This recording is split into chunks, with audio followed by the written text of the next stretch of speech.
ముస్లింలు అత్యంత పవిత్రంగా భావించే హజ్ యాత్రను కూటమి ప్రభుత్వం చిన్నచూపు చూసిందని వైసీపీ గుంటూరు నగర అధ్యక్షురాలు నూరి ఫాతిమా విమర్శించారు. తూర్పు నియోజకవర్గంలోని వైసీపీ నగర కార్యాలయంలో బుధవారం నూరి ఫాతిమా మాట్లాడారు. ఈ నెల 19న బయలుదేరిన హజ్ యాత్రికుల సామాగ్రి ఇప్పటికీ చేరలేదని, గడిచిన 3 రోజులుగా హజ్ యాత్రికులు వెళ్లిన దుస్తుల మీదే ఉన్నారని అన్నారు. వారి మెడిసిన్స్ కూడా ఆ లగేజ్ బ్యాగుల్లోనే ఉండటంతో యాత్రికులు ఇబ్బందులు పడుతున్నారని ఆందోళన వ్యక్తం చేశారు.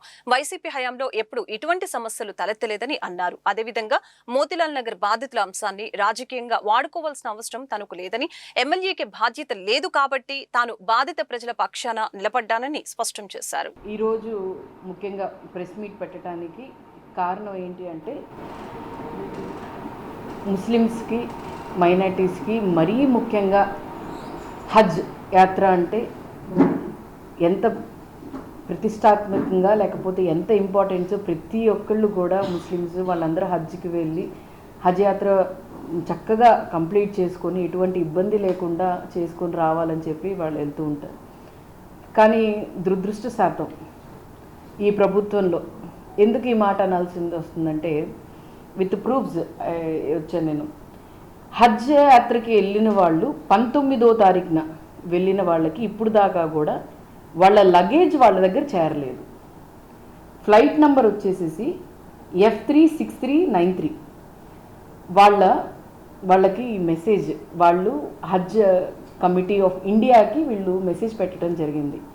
మేము ఈ ఫ్లైట్ ద్వారా వెళ్ళాము విజయవాడ నుంచి మదీనాకి, ఇప్పుడు దాకా కూడా మా లగేజెస్ ఇంకా మా దగ్గర చేరలేదు. 19వ తారీఖునంటే దాదాపుగా 3 రోజులు అవుతుంది. ఉన్న బట్టల మీద అలాగే ఉన్నారు, వాళ్ళ మెడిసిన్స్ ఉన్నాయి, వాళ్ళ బేసిక్ ఫెసిలిటీస్, వాళ్ళ నీడ్స్ అన్నీ లగేజ్లో ఉన్నాయి. ఎందుకు లగేజెస్ వాళ్ళతో పాటు పంపించలేదో నాకు అర్థం కాలేదు. అలాగే నేను సిఓ గారికి కూడా చేయటం జరిగింది, నో రెస్పాన్స్. దాదాపుగా 4-5 టైమ్స్ కాల్ చేసి ఏంటి ఇబ్బంది అని కనుక్కోవడానికి కూడా చేస్తే రెస్పాండ్ అవ్వలేదు. మరి ఏ విధమైన పాలన జరుగుతుంది? ఇది totally failure of A government. ఎందుకనంటే హజ్ కమిటీ చైర్పర్సన్ ఏం చేస్తున్నారు, ఇప్పుడు లగేజెస్ వాళ్ళ చేత ఎప్పుడూ రాని ఇబ్బంది ఎందుకు ఈసారి వచ్చింది? ఎవరు రెస్పాన్సిబుల్ తీసుకోవాలి? విజయవాడ నుంచి మీకు చేత కాకపోతే పంపించటం, మీకు తెలియకపోతే బెటర్ హైదరాబాద్ నుంచి పంపించాల్సింది. ఇప్పుడు లగేజ్ విజయవాడ నుంచి ముంబై పంపించి, ముంబై దగ్గర నుంచి ఎప్పుడు క్లియరెన్స్ అవ్వాలి, ఎప్పుడు వెళ్ళాలి, ఎప్పుడు వాళ్ళు తీసుకువెళ్ళాలి, మళ్ళీ వాళ్ళది అక్కడ ఉన్న తెలిసిన చోటు అయితే ఎక్కడైనా కొనుక్కోవచ్చు, చేయొచ్చు. తెలియని చోటు అక్కడ వాళ్ళు ఎక్కడికి వెళ్తారు? మరి అలాగే చాలా ఇప్పుడు ఇదొక ఈ రికార్డ్ అయితే, ఇంకోటి వాయిస్ రికార్డ్. పాపం వాళ్ళు ఇబ్బంది పడుతుంది, పాపం వాళ్ళు నిజంగానే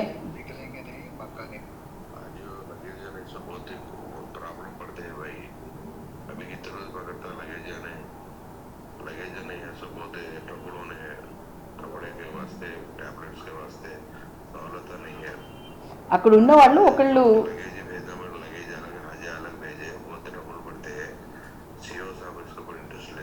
ఎందుకు ఇప్పుడు దాకా కూడా వాళ్ళు అంటే దాదాపుగా 3 డేస్ అవుతుంది, ఇప్పుడు దాకా కూడా ఎందుకు రెస్పాండ్ అవ్వట్లేదు?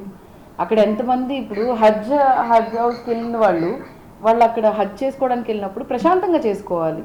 మరి ప్రభుత్వం ఏం చర్యలు తీసుకుంటుంది? ఇప్పుడు దాకా ఎప్పుడు ఏం యాక్షన్ తీసుకుంది?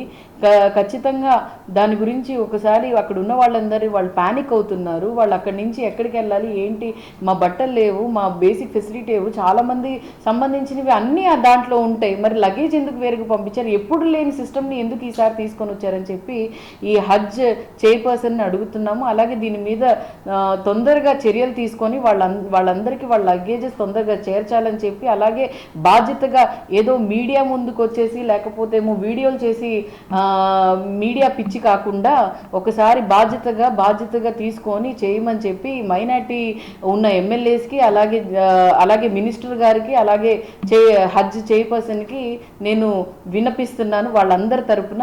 సో తొందరగా యాక్షన్ తీసుకొని వాళ్ళ లగేజెస్ తొందరగా చేర్చమని చెప్పి కోరుతున్నాను. దాదాపుగా హజ్ హౌస్కి వెళ్ళే వాళ్ళ లగేజెస్ మొత్తం కలిపి ముందే ఏమో ఎవరెవరు ఎంత లగేజెస్ ఏంటి అనేది మొత్తం చూసుకొని చేసి వాళ్ళతోనే పంపించి వాళ్ళతోనే దిగే విధంగా చూసుకునేవాళ్ళు. ఎక్కడా కూడా ఎప్పుడు ఇబ్బంది రాలేదు. This is the first time, నాకు తెలిసి ఫస్ట్ టైం ఇలాంటి ఇబ్బంది రావటం.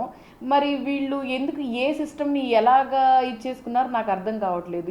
ఎవరికి ఇబ్బంది రాంది మన ఆంధ్రప్రదేశ్కి ఎందుకు ఇబ్బంది వచ్చింది? అని అంటే ఎక్కడో సిస్టమ్ లోపల ప్లస్ సిస్టంలో ఎక్కడో కూడా ఒక సింక్ అయిన విధం లేదు, అంటే ఒక సిస్టమేటిక్ వేలుగా లేదు.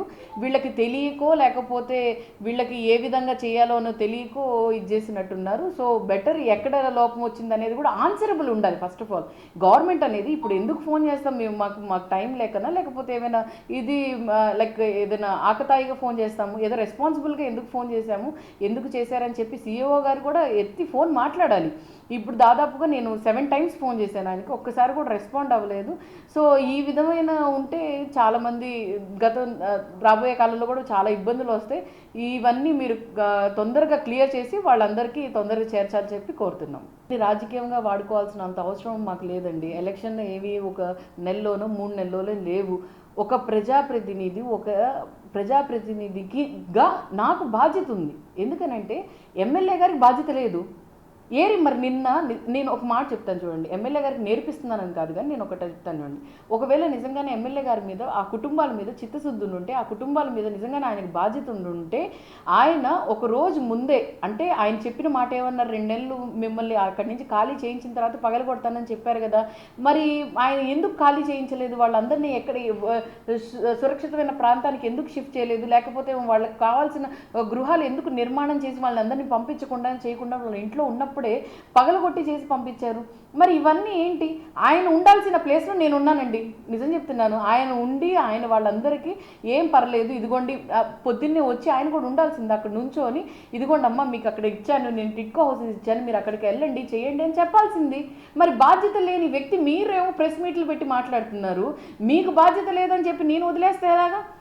నా ప్రజలండి, నాకు ఓట్లు వేసినా ఓట్లు లేకపోయినా నాకు దాదాపుగా 69,000 మంది ఓట్లు వేశారు. నాకు 69 నా మినిమం రెస్పాన్సిబిలిటీ రాజకీయంలో వచ్చినప్పుడు for the people, by the people, to the people అని చెప్పి రాజ్యాంగంలో రాసి ఉండటం కాదు, దానికోసం నిలబడే ఇది కూడా ఉండాలి. మా పార్టీ అలాంటి పార్టీ. జగన్మోహన్ రెడ్డి గారు ఎప్పుడు ఏ కష్టం ఏ కార్యకర్తకు కానీ ఏ ప్రజలకు వచ్చినా కూడా నిలబడమని చెప్పారు. సో అందుకోసం మేము రెస్పాన్సిబుల్గా ఉన్నాం. మీరు లేరు కాబట్టి మేము ఉన్నాం. మీకేం